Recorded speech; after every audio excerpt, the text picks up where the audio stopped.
Hi, I'm Kelly, and I'm 35 years old, doing really well in the world of interior design. For the longest time, I thought I had the perfect family. My brother Paul and I have always been close, and we were raised to be tight-knit, always supporting each other. But everything changed when Paul met Maria. One day, Paul called me up, excited as ever. Kelly, you won't believe it. I've met the most amazing woman. He was practically glowing through the phone. I was genuinely happy for him. Paul and I always shared everything, so hearing about this new chapter in his life made me excited too. Fast forward 5 months, and suddenly Paul dropped a bombshell. We're getting married, he announced one morning over coffee. I almost choked on my drink. Married? Paul, you barely know her. I tried to hide my shock, but he was completely head over heels in love with Maria. The wedding was a whirlwind, happening so fast, and before I knew it, I had a new sister-in-law. At first, Maria seemed lovely.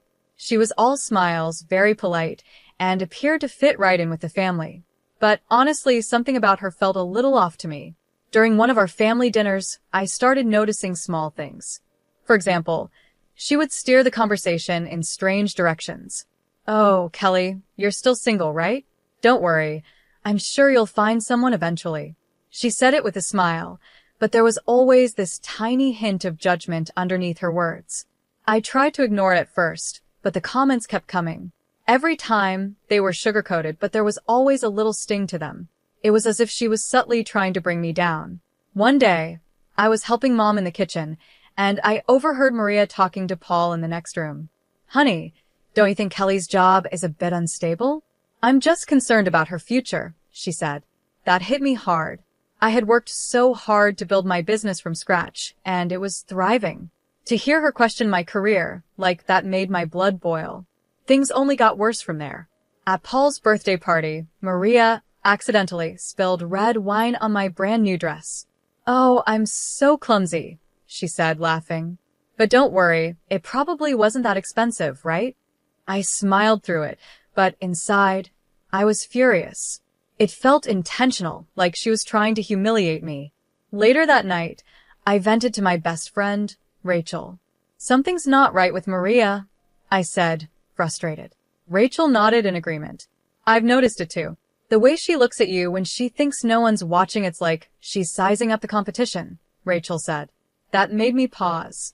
Was I imagining things, or was Maria really trying to get between me and my family? I sighed. But Paul's so happy, and Mom and Dad love her. Am I just overthinking this? Rachel looked at me seriously. "Trust your gut, Kelly. Keep your eyes open." That stuck with me, and from that point on, I started paying more attention. Slowly, I watched as Maria inserted herself deeper and deeper into every part of our family life. She volunteered to help Dad with his finances, constantly offering critiques about how he managed things. She reorganized Mom's entire kitchen, claiming it would be more efficient her way. Little by little, she was changing everything, and no one seemed to notice but me. What worried me most, though, was how Paul started to change. My brother, who used to be so outgoing and full of life, became quieter and more reserved.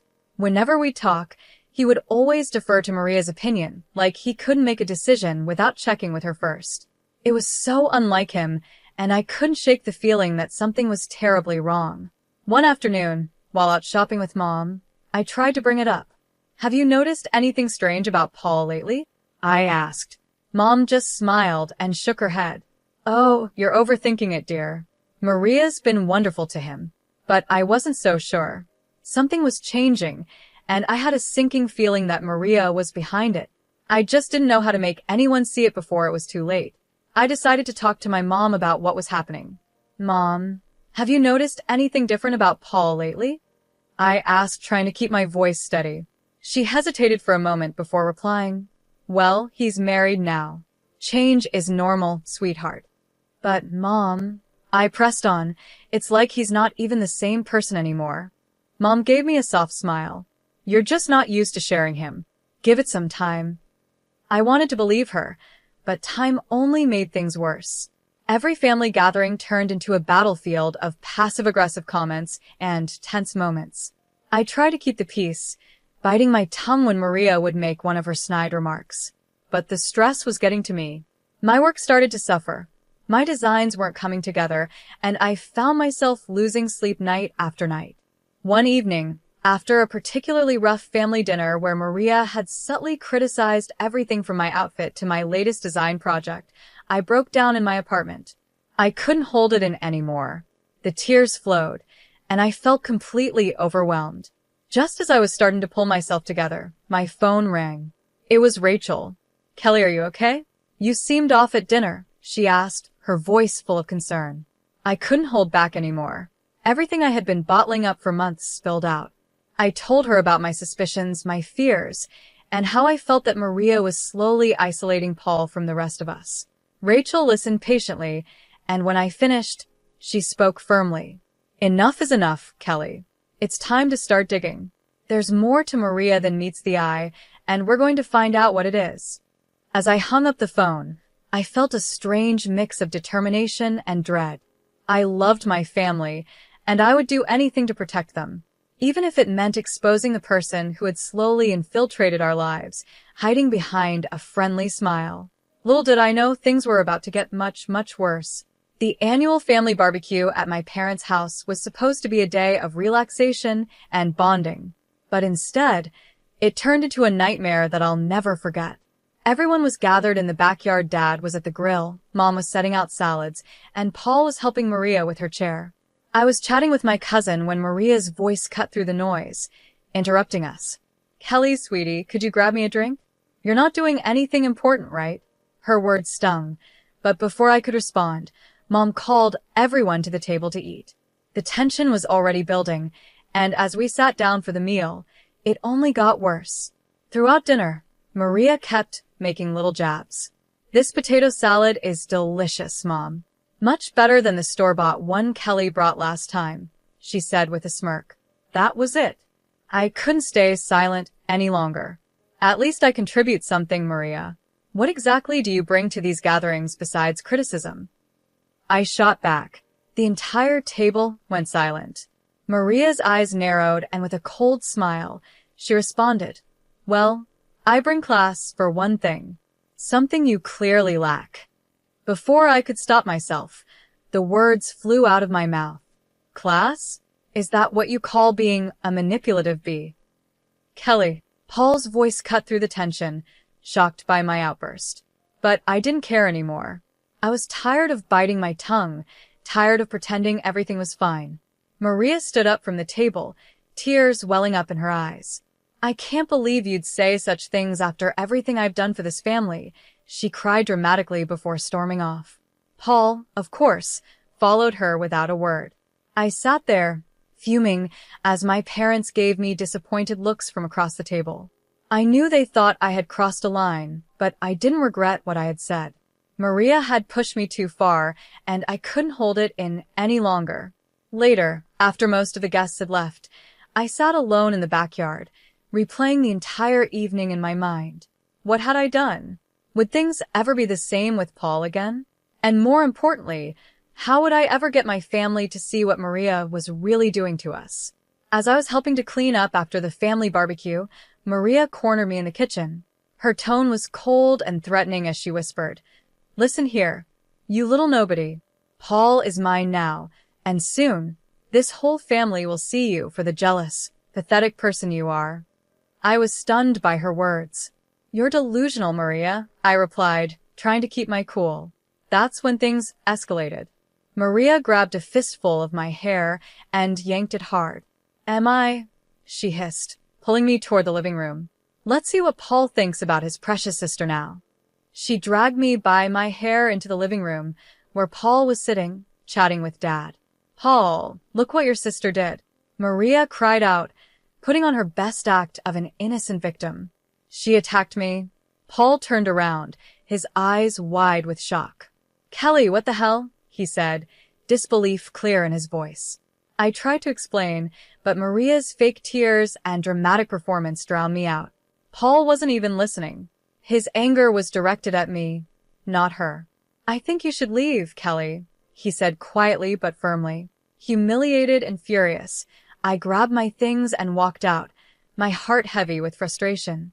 The next day, Rachel came over to find me still in my pajamas, surrounded by empty ice cream containers. I was emotionally drained, replaying the awful scene in my head over and over again. "That's it," Rachel said firmly, looking at the mess around me. "We're not letting her get away with this. It's time to fight back." Over the next week, Rachel and I started digging into Maria's past. We searched for anything that could reveal her true character. It didn't take long before we found inconsistencies in the stories she had told us. The college she claimed to have graduated from had no record of her. The company she said she worked for? It didn't even exist. But the biggest break came by chance. While grabbing coffee one afternoon, I bumped into a woman named Amy. She introduced herself as one of Maria's former coworkers. "Oh, you know Maria?" Amy asked, looking curious. "How is she?" "Still ruining lives, I assume?" My heart raced. "What do you mean by that?" I asked cautiously. Amy sighed and started telling me everything. Maria had a long history of causing chaos wherever she went. She had bullied coworkers, manipulated bosses, and even gotten Amy fired by planting fake evidence of theft. Maria knew exactly how to turn situations to her advantage and hurt those who stood in her way. "Be careful," Amy warned me. "Maria is dangerous when she feels cornered." I left the cafe with my head spinning. I finally had proof that Maria wasn't who she claimed to be. But as I reached for my phone to call Paul, I hesitated. Would he even believe me? Or would it just push him further away from me and closer to Maria? I stood there, torn between protecting my brother and preserving what little remained of our relationship. This was just the beginning. Maria's mask had slipped, and now I had a choice to make. How far was I willing to go to expose the truth? After weeks of debating with myself, I finally made a decision. I couldn't let Maria continue her manipulation without a fight. I made a call to James, a private investigator recommended by one of my clients. We agreed to meet at a quiet coffee shop to discuss everything. "So, you want me to dig into your sister-in-law's past?" James asked, glancing down at the folder I had brought with me. I pushed it across the table, feeling the weight of my decisions settle on my shoulders. "Here's everything I've found so far," I said, my voice steady. "But I need more. I need to know everything." James nodded, picking up the folder and flipping through the papers. "All right. I'll see what I can do." Leaving the cafe, I felt a sense of determination that I hadn't felt in a long time. Maria had messed with the wrong person. I was going to protect my family, no matter what it took.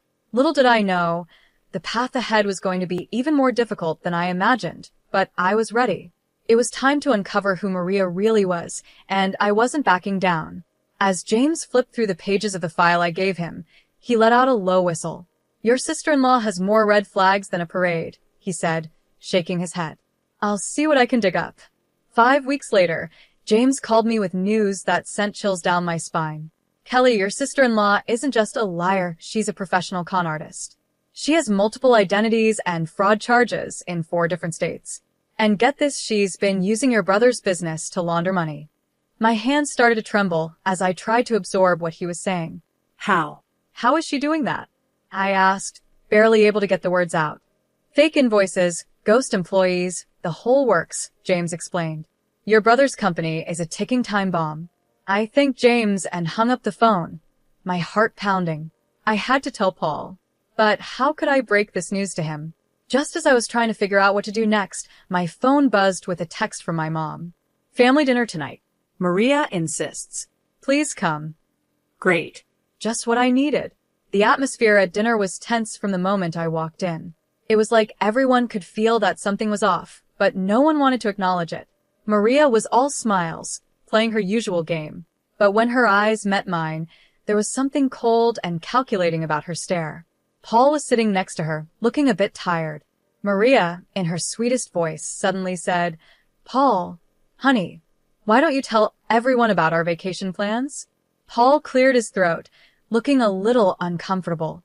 Well, we're thinking of taking a trip. Maybe an extended one. 5 months or so." I nearly choked on my drink. 5 months. I blurted out. "What about the business?" Maria's smile grew tighter, and she quickly answered for him. "Oh, Paul can run things remotely. Right, sweetie?" she said, giving him a look that made it clear she was pulling the strings. Paul just nodded, like he didn't have a choice. After dinner, I couldn't hold back anymore. I cornered Paul in the kitchen, my heart pounding. Are you sure about this trip? 5 months is a long time, especially with everything going on at work. Paul sighed, looking worn out. Kelly, please. Maria thinks it'll be good for us. We need some time away from everything. I bit my tongue, realizing how deep Maria's control over him had become. It was like he couldn't see what was happening right in front of him. Over the next few days, I kept thinking about how to help Paul. I knew I couldn't do it alone. I reached out to Amy and some of the other victims I had discovered during my investigation into Maria's past. We formed a small support group, sharing our stories and the evidence we had gathered. We need to stop her before she ruins more lives, Amy said one day during one of our meetings. I nodded, a plan starting to form in my mind. I think I know how, I said, feeling a flicker of hope for the first time in a while. For the next week, I worked tirelessly to gather every piece of evidence I could find. I was determined to expose Maria once and for all. But she wasn't stupid. She must have sensed that something was going on. One evening, as I was leaving my office, I walked to my car and found my tire slashed. My heart sank. A note was tucked under the windshield wiper. It read, "Back off, or next time it won't be just the tires." I stood there, frozen, the fear creeping in. I quickly called Rachel, my hands still shaking. Rachel, she knows. I whispered into the phone. Maria knows I'm onto her. Rachel's voice was calm but firm. Then we need to act now, before she can do any more damage. She was right. There was no more time to waste. Maria had played her game for long enough. It was time to expose the truth and protect my brother from the web of lies she had spun. With Rachel by my side, I set the plan into motion. This was it. There was no turning back now. We were going to take Maria down, and nothing was going to stop us. I called my parents, Paul, and the rest of the family. Emergency family meeting tomorrow night. It's about Paul's safety, I said, my voice firm. As I hung up the phone, doubt crept in. Was I doing the right thing? What if this all backfired? But then, I remembered the defeated look in Paul's eyes, how Maria had manipulated him and everyone else around her. No, this had to be done. The next day seemed to drag on forever. I spent the entire day triple-checking all the evidence I had gathered, making sure every detail was solid. I rehearsed what I was going to say over and over again in my head. As the evening approached, my phone buzzed with a message from Paul. Maria's not feeling well. We might not make it. My heart sank. Of course, Maria would try to avoid this.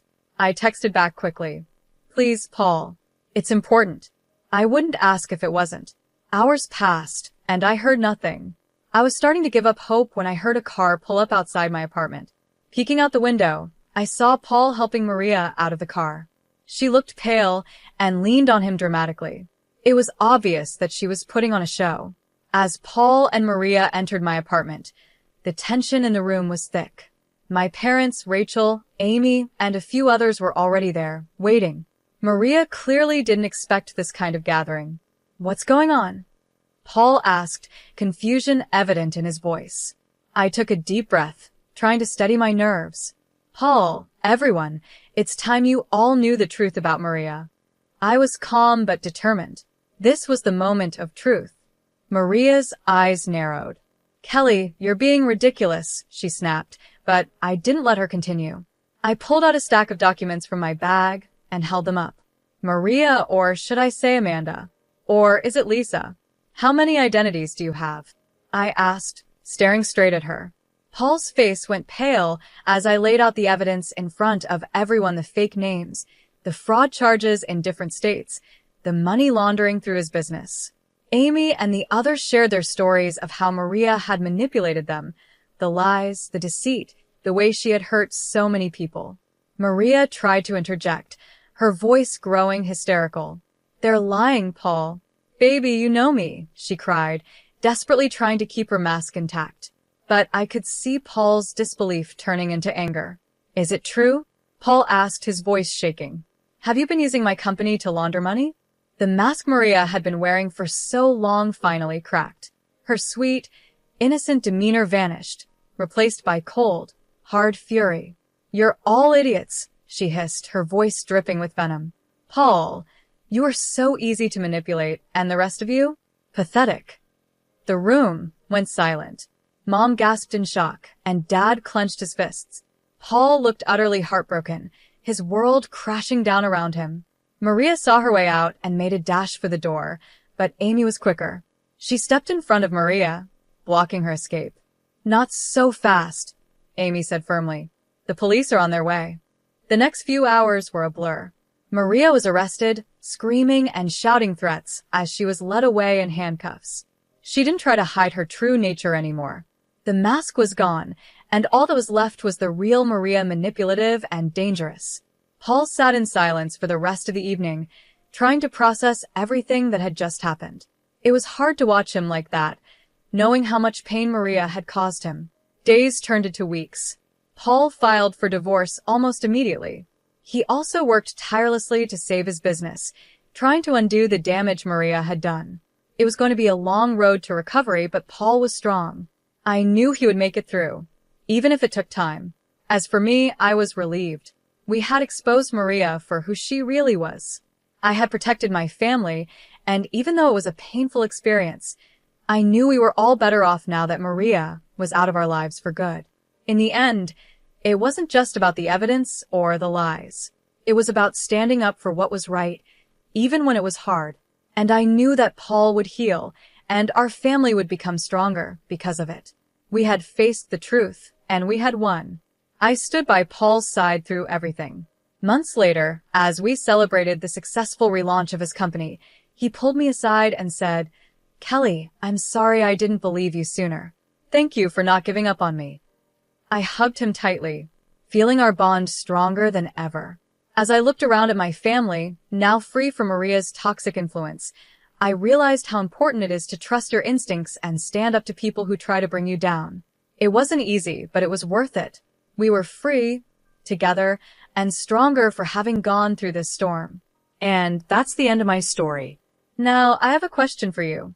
If you found out your sibling's spouse was a criminal, would you expose them or stay quiet to protect your sibling's happiness? What's more important, family peace or justice? Let me know your thoughts in the comments. It's a tough decision, and I'm curious to hear what you would do. If you enjoyed this wild story, don't forget to hit that like button.